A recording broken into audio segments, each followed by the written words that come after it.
जय माता दी जय श्री राम जय हनुमान आपण मानक आम चैनल माँ की शक्ति बाबा की भक्ति की स्वागत।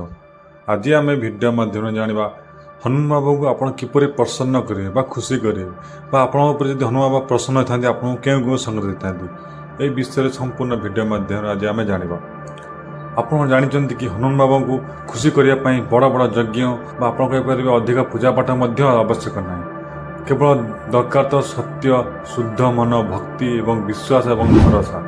जो भक्त हनुमान बाबा कृपा पड़े से जीवन जिते भी भय दुख थाए सब दूर होता है। बाधा जिते थाए जिते नेगेटिव एनर्जी थाए नेगेटिव शक्ति थाए सब जिनस दूर होता है। यही भिडियो आज आम जाने बाबा किपर प्रसन्न करेंगे और बजरंग बली किपर शीघ्र खुशी होती और शीघ्र खुशी है आपको क्या क्यों संग दे था ये विषय संपूर्ण आज भिडियो माध्यम जाना। प्रथम विषय है हनुमान बाबा किपर जानवे। हनुमान बाबा हेले केवल शक्तिर देवता नुह से भक्ति सेवा साहस और सत्यर प्रतीक। से श्रीराम सब बड़ भक्त भितर असीम शक्ति था किंतु से सब नम्र थे। जो मनुष्य जीवन में भय असफलता शत्रु व दुखरे सब मानसिक चिंता डिप्रेशन थाए से हनुमान बाबा आशार आलोक हो रही था। जो दुख कष्ट थाए जदि से भक्त हनुमान बाबा को शरण नहीं थाए जीवन दुख कष्ट निश्चय दूर होता है। द्वितीय जिनस सत्य भक्ति हूँ सब बड़ उपाय।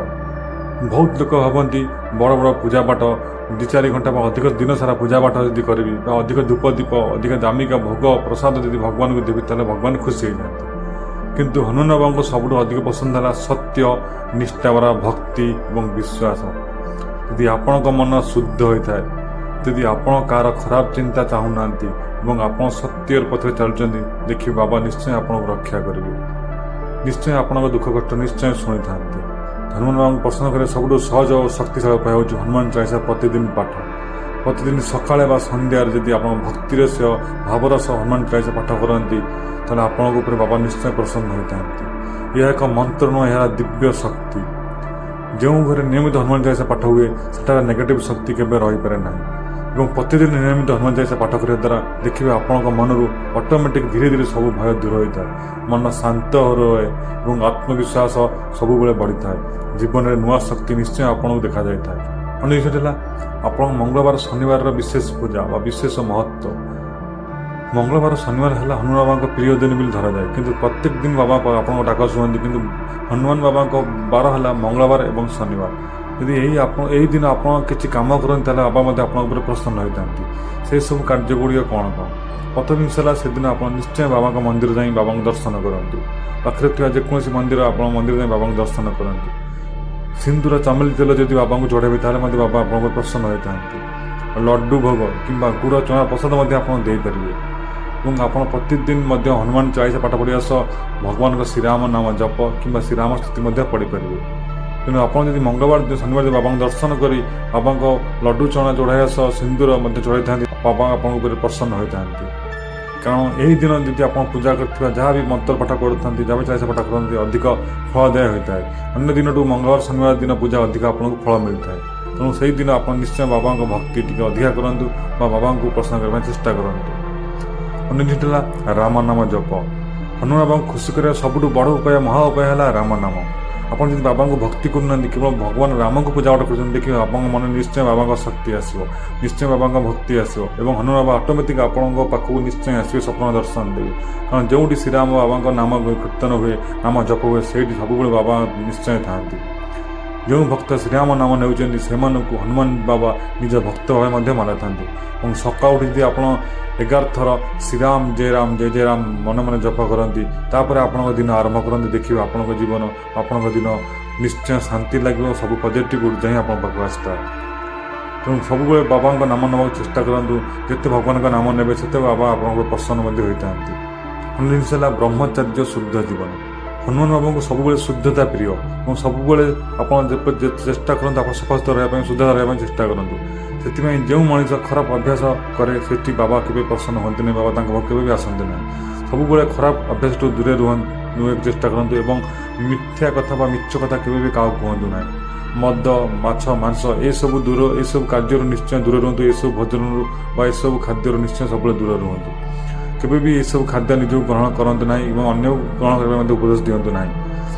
ସେମାନଙ୍କ ଉପରେ ଭଗବାନ ସବୁବେଳେ କୃପା କରନ୍ତି, ଯେଉଁମାନେ ସବୁବେଳେ ନିଷ୍ଠାର ସହ ଭକ୍ତିର ସହ ବ୍ରହ୍ମଚର୍ଯ୍ୟ ପାଳନ କରନ୍ତି ଏବଂ ସ୍ୱାସ୍ତିକ ଭୋଜନ ମଧ୍ୟ କରିଥାନ୍ତି।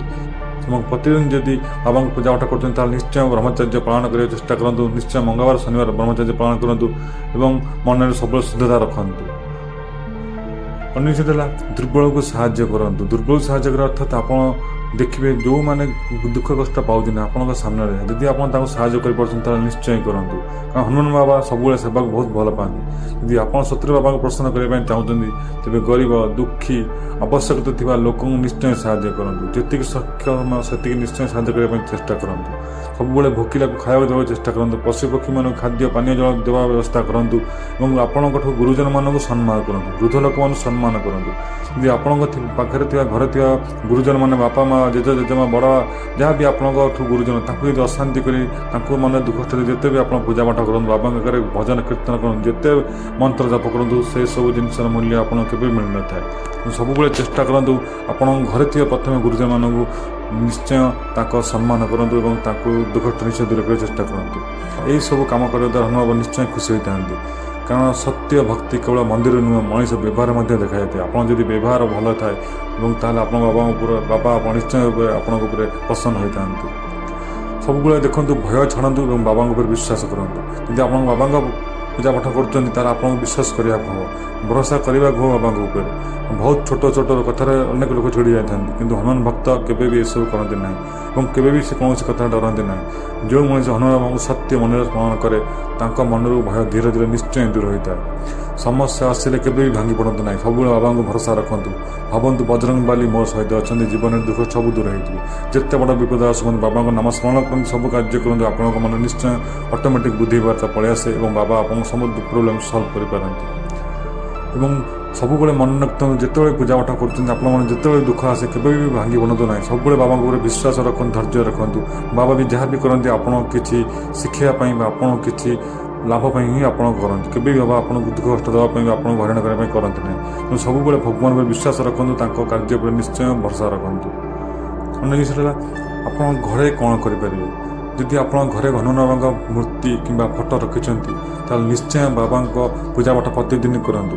ତାଙ୍କ ଆଗରେ ନିଶ୍ଚୟ ଗୋଟିଏ ଘିଅ ଦୀପ ବା ରାଶି ତେଲ ଦୀପ ବା ଚମଲିକା ତେଲ ଦୀପ ନିଶ୍ଚୟ ପ୍ରତିଦିନ ଜଳାନ୍ତୁ। ଯଦି ପ୍ରତିଦିନ ନ ଜଳାଇ ପାରୁଛନ୍ତି ଆପଣ ନିଶ୍ଚୟ ମଙ୍ଗଳବାର ଶନିବାର ଜଳାନ୍ତୁ ଏବଂ ଚେଷ୍ଟା କରନ୍ତୁ ପୂଜା ସମୟରେ ନିଶ୍ଚୟ ଗୋଟିଏ ଦୀପ ଜଳାଇବା ପାଇଁ।